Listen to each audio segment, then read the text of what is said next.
My name is Margaret Maggie Walsh, 71 years young. And I just buried the version of me that thought love could be purchased by the month. People in Maplewood, Ohio still talk about how I raised my two kids, Ryan and Courtney, alone after their dad Tom dropped dead of an aneurysm in the Meijer parking lot when he was 46. For 24 years I was the mom who never missed a soccer game, who worked double shifts at the hospital billing office, who sold the family cabin up north so Ryan could go to Ohio State and Courtney could have her dream wedding. Guess which one of us actually got the dream wedding? Ryan married Ashley in 2019. Courthouse only, super low-key because of COVID, he texted. Courtney married Justin in 2021.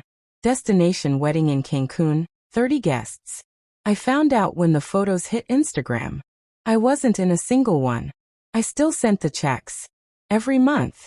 10 grand here, 5 grand there. New roof for Courtney's house in Columbus. Down payment on Ryan's Tesla. Private preschool for the grandkids I saw twice a year. I told myself it was love. Then came the Tuesday in April I decided I was done buying it. Courtney called from her kitchen that still had the Sub-Zero I paid for. Mom, the mortgage autopay bounced. You forgot again. I was holding the mother of the bride dress I never got to wear. Pale lavender, still in the garment bag with the $800 price tag dangling like a joke. Courtney, I said, calm as Sunday morning. Remember when I asked why I wasn't invited to Mexico? Silence. You said, we just wanted the people who really matter, Mom. No drama. More silence. Well, honey, I said. I've decided I only help people who really matter. Click. Ryan FaceTimed an hour later from his corner office downtown Cleveland, face red as a stop sign. Mom, Ashley's lease payment declined. What the hell is going on?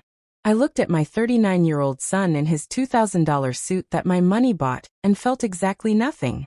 Ryan, when's the last time you called me just to say hi? This isn't about. Yeah, I cut him off. It never is. I canceled every automatic transfer that same afternoon. For the first time since 1998, my Social Security check and my little pension were 100% mine. The retaliation was faster than a viral TikTok. First the texts, "You're being cruel." Then the radio silence.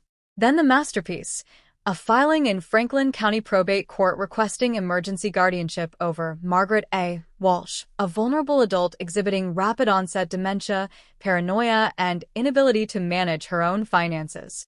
Petitioners, Ryan T. Walsh and Courtney M. Walsh Davis. Requested guardians, same.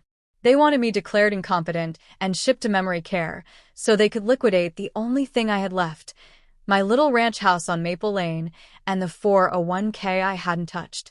I laughed so hard I had to sit down on the kitchen floor.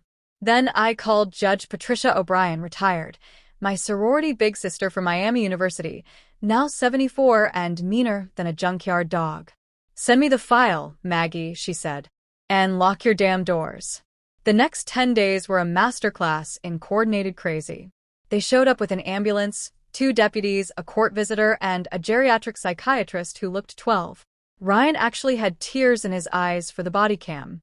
"Mom, we're just worried. You've been talking to the TV. The neighbors say you accused us of stealing." I opened the door holding Patty's hand and a stack of printouts. Hi, kids. "Dr. Patel, do you have a court order for forced entry or medical exam?" He did not. The deputies apologized and left. The ambulance left empty. I waved. Round 2, they filed evidence. A fake neuropsychological report from a clinic I'd never heard of. An affidavit from my neighbor Karen swearing I wandered the street in my nightgown asking for Tom. Karen hates me because my Christmas lights stay up until February. Overdue notices from the electric company I pay online. They'd somehow gotten into my account and put bills on hold. Patty and I went full scorched earth. We subpoenaed 3 years of Venmo, Zelle, and bank records for $187,000 transferred to Ryan and Courtney since 2018. We pulled the group text titled Mom's Money, where Courtney wrote, "Once guardianship hits, we list the house same week." We got Dr. Susan Chen at Cleveland Clinic to do a full cognitive workup. Mrs. Walsh's scores are in the superior range. No evidence of dementia or incapacity. The hearing was set for June 12th. I wore the lavender mother of the bride dress to court. First time out of the bag. Judge Ramirez was 60, no nonsense, and allergic to bullshit. Their attorney opened with a full Lifetime movie: lonely widow, sudden personality change, vulnerable to scammers, urgent need for family protection. Courtney took the stand in tasteful tears and pearls. Patty ate her alive in 4 minutes. Mrs. Davis, when's the last time you paid for your mother's groceries? We've been meaning to. Before this guardianship petition, when is the last time you called your mother without asking for money? Courtney opened her mouth. Nothing came out. Ryan lasted 30 seconds longer. When Patty played the text where he wrote, "If we get power of attorney, we can force the sale before she blows it on QVC," the courtroom actually gasped. Then it was my turn. I walked to the witness stand in that lavender dress and laid the matching shoes I never wore on the rail. Your Honor, I buried my husband with 2 kids still in school. I worked 50 hours a week, so they could have what I never did. I sold our vacation home, so they could buy theirs. I paid for weddings I wasn't invited to because I thought that's what mothers do. Turns out what I was doing was running a subscription service with an expiration date labeled, "The second I say no." I looked straight at my children. I'm not the one who forgot who I am. You are. Judge Ramirez didn't even leave the bench.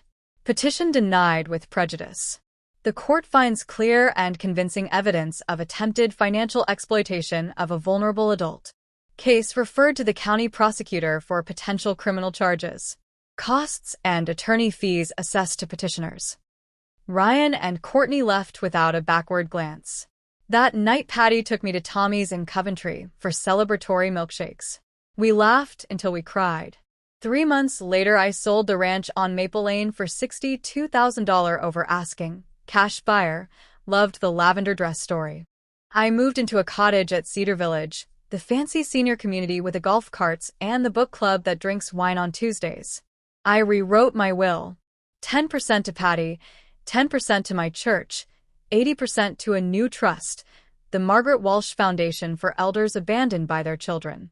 I still get emails. Mom, we were under so much stress. Mom, the kids miss Grandma. Mom, we can explain. I don't answer. Some evenings I sit on my new patio watching the sunset, and I take out that lavender dress. I run my fingers over the beading and I smile. Because today I'm wearing jeans and a t-shirt that says, "I'm not retired, I'm a professional grandma to my plants." And for the first time in my entire life, nobody is waiting for me to die so they can cash in. I'm too busy living. My name is Maggie Walsh, 72, and I finally learned the most expensive thing in the world isn't love. It's freedom. And honey, I paid cash.